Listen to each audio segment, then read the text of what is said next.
Hey everybody, this is Petey from the Spinner Rack, and we also have Calvin Ellis, ready to rock. today we have some sad news about one of our favorite writers. I think I can safely say we both like a lot of stuff from Peter David. Peter David has suffered from some strokes, divorce, and also some tax issues. So he's had some money struggles.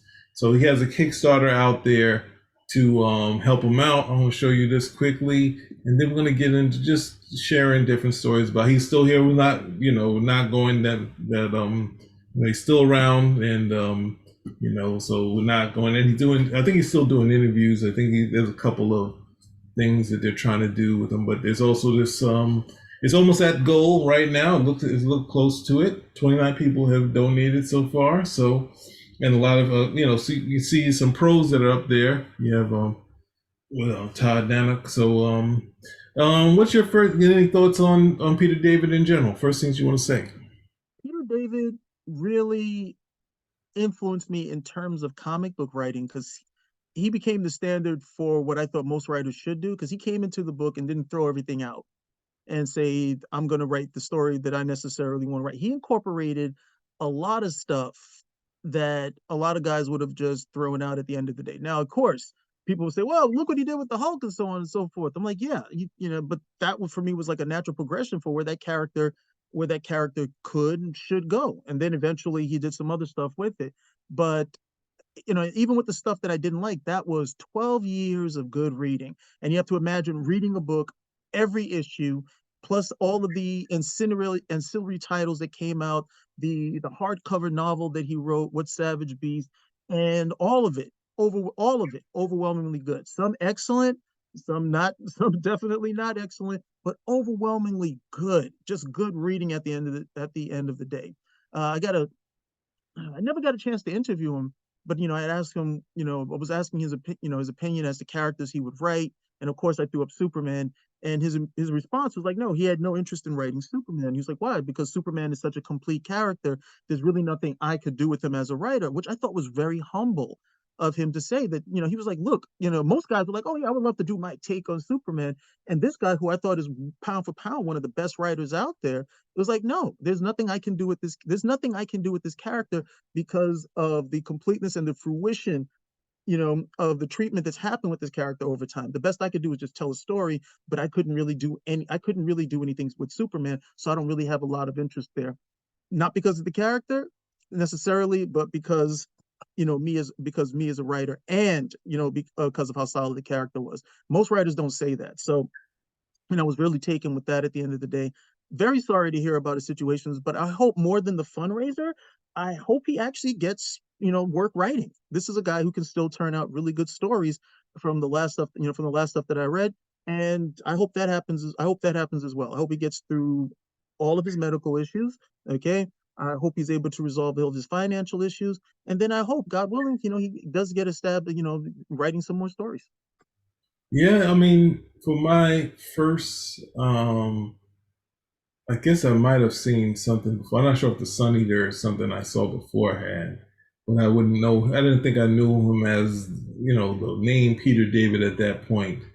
And was the death of Gene DeWolf. But at the same time, I saw the ad for the Hulk with the X Factor, since I was a big X Factor fan. And then they did a Marvel Age, little, hmm? Marvel Age ad?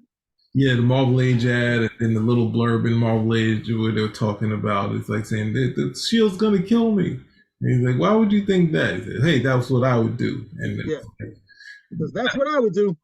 And that was, and at some point, even though they had great writing and great art with Todd McFarlane, and there's some, even though I wasn't too much keen on Jeff was it Purvis that came between there, Dale Keown, but there were some issues there that I bought that I liked.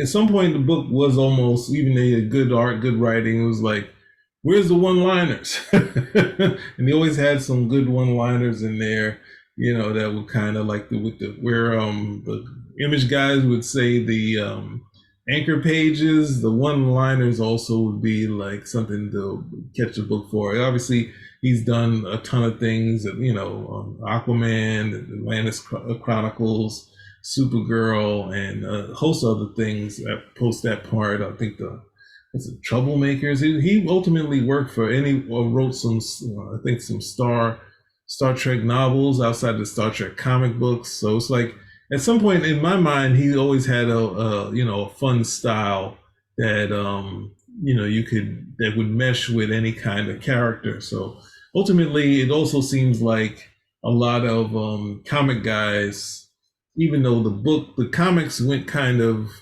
towards the writing, that didn't mean that the guys from the past had a beeline to Marvel or DC.